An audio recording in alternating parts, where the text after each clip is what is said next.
Starting to draw can feel like the trickiest bit, and we think inspiration is our solution. But do you really need more inspiration to start? Maybe not. Sometimes you just need to play first and it changes everything. I have 5 fun little exercises that will loosen you up, quite the perfectionism, and get you just drawing. It's only 5 minutes and I want you to go into these exercises with zero pressure. Alright, let's play. I'm using Procreate, but honestly any tool works. If you have an iPad, grab it. If you have a sketchbook, run to it. If all you have is a piece of paper and pen, that's perfect too. And you just need about 5 to 10 minutes for these exercises, so it's not very time consuming. For our first exercise, we are going to fill the page with random colorful shapes. Just blobs, weird little forms, whatever comes out. In fact, the more random the shapes are, the better. And don't try to draw anything yet, just quickly throw them down and color them in.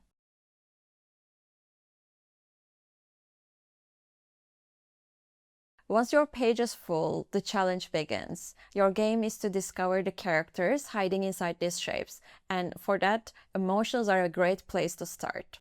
Alright, let's try a few. I like working on a new layer with a different color for this part, and I will definitely recommend doing the same. Honestly, a few dots and lines can do most of the work. Maybe this one is sad, no need to overthinking.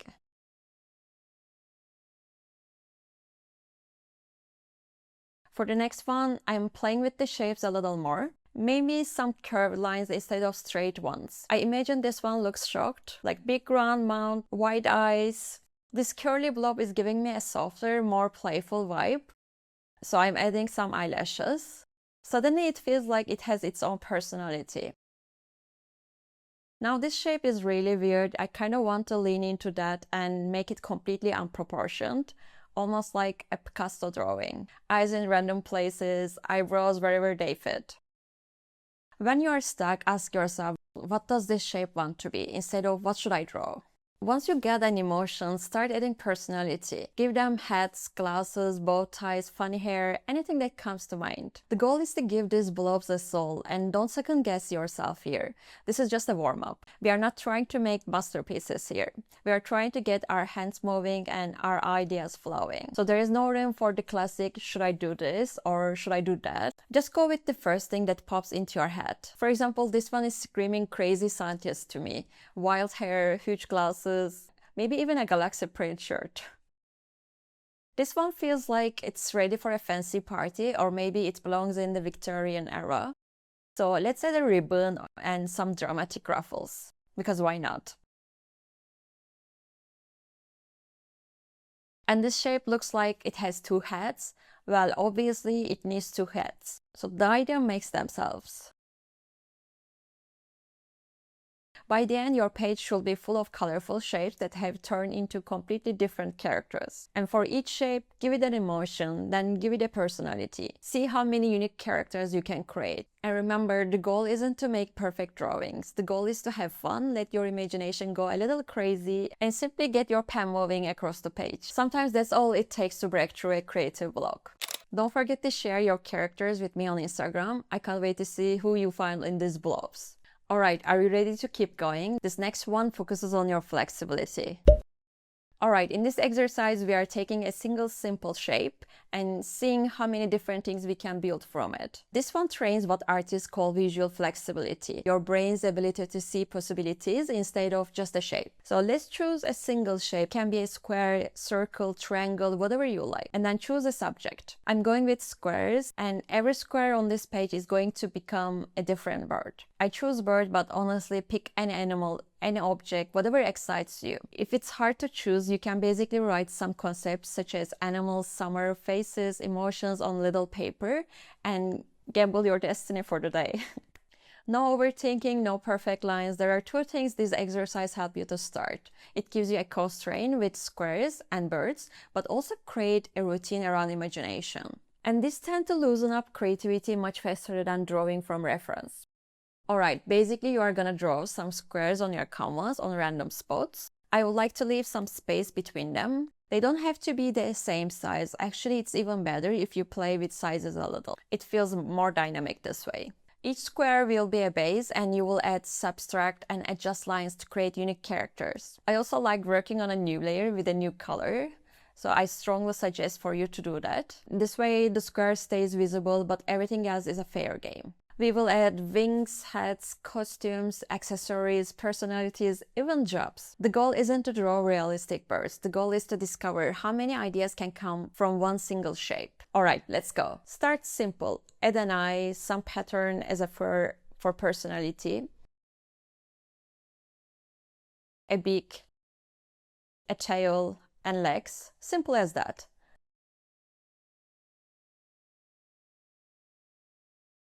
Go a little further, imagine the environment. Maybe this one is on a branch. Simple lines, nothing overcomplicated.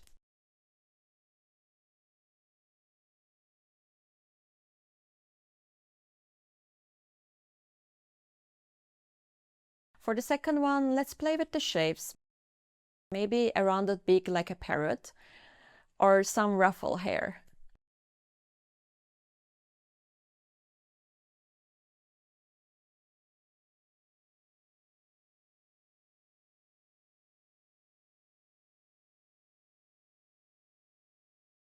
Patterns always add so much fun. I always suggest you to go and try new patterns. And a crazy tail this time. Still simple lines but endless variations.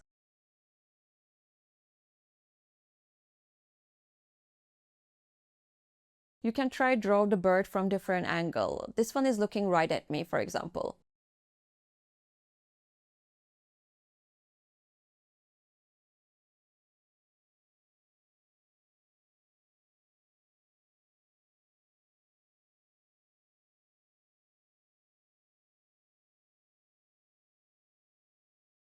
And maybe try to fly or jump, who knows? It can be anything, it's your imagination. You can add outfits as well, hats, sunglasses, jackets, or imagine they wear some costumes, like a big flower hat in this one.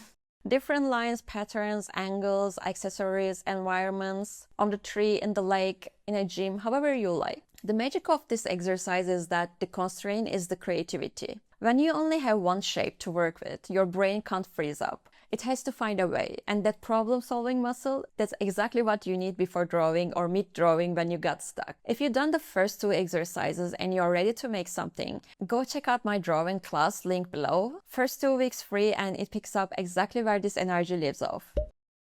Alright, we are picking up the pace. This is the ultimate brain workout for you, the 16 circles challenge. If you are feeling a little stuck, this exercise is for you.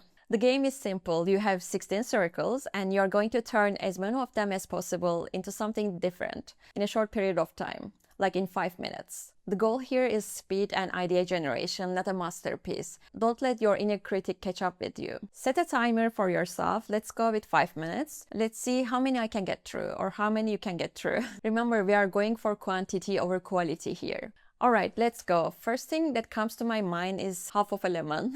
I don't even know why. Just quickly sketching it out. No need for perfect lines or impressive drawing. This is like brainstorming with a pen. Next one, a girl's face maybe.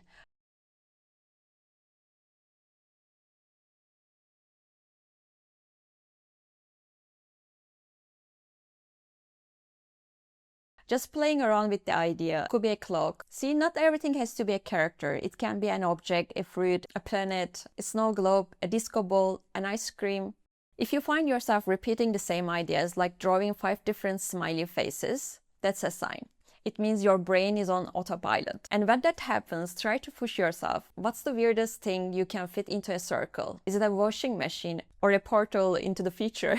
The goal isn't to finish all of them perfectly. The goal is to see how your brain starts to stretch after the 10th circle. That's where the real creativity begins, and if 16 isn't challenging enough, you can always double the number next time. So by the time you finish this, your creative muscle will be completely warm up and ready for your actual drawing. Or for some days, this is your drawing for the day, and that's totally okay too.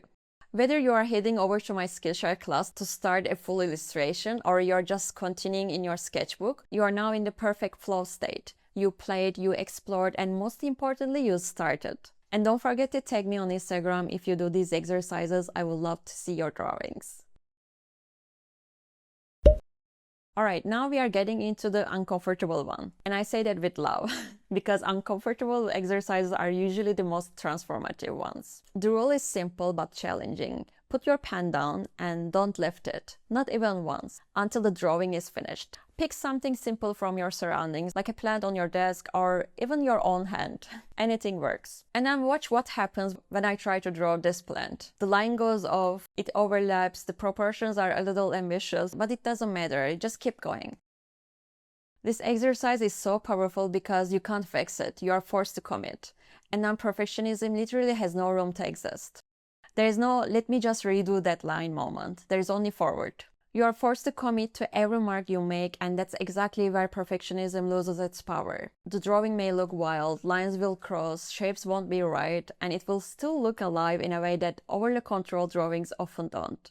If you want to use multiple colors, don't leave your pen in each color. Finish one color with one continuous line, and then use another color for another continuous line. And if you want to level this up even further, don't look at your paper. Keep your eyes on your subject the whole time. It feels scary, but the result looks like an abstract art. And somehow it still captures something true about what you were looking at. So this exercise doesn't just warm up your hand, it rewires your relationship with mistakes. It's really fun and very quick exercise, and the results are always so unique. And finally, the little game I used to play as a child, the one that completely resets my mindset every single time. I go from I have to draw well to I get to play. For this one, I want you to scribble, literally just scribble. No plan, no shape in mind. Fast, random, totally chaotic, and then stop and look at it and find something inside the chaos. It could be a face, an animal, or anything else. The sky's the limit. This is my favorite because you didn't start with an intention, you started with a mess. And the best part? There's nothing to ruin because there was no plan. And when there's no plan, there's no pressure. This exercise doesn't just warm you up, it reminds you that creativity isn't about having the perfect idea before you start. It's about being willing to find the idea inside the mess. And that's it, 5 exercises, 0 pressure, and all of them have one thing in common. They put the play back into drawing. These little warm-up exercises will help you make that first mark without the pressure. Try these before your next drawing session, even just 2 of them, and see what changes. I'm sure you will like it. If you want to go deeper with these exercises, I have a full class for that, and link is below, and your first 2 weeks are completely free. And if this helped you, drop a comment below with which exercise you are trying first. I genuinely want to know. And if you want more exercises like this, subscribe, because I have a lot more coming. Now go make something messy, and I will see you in the next one.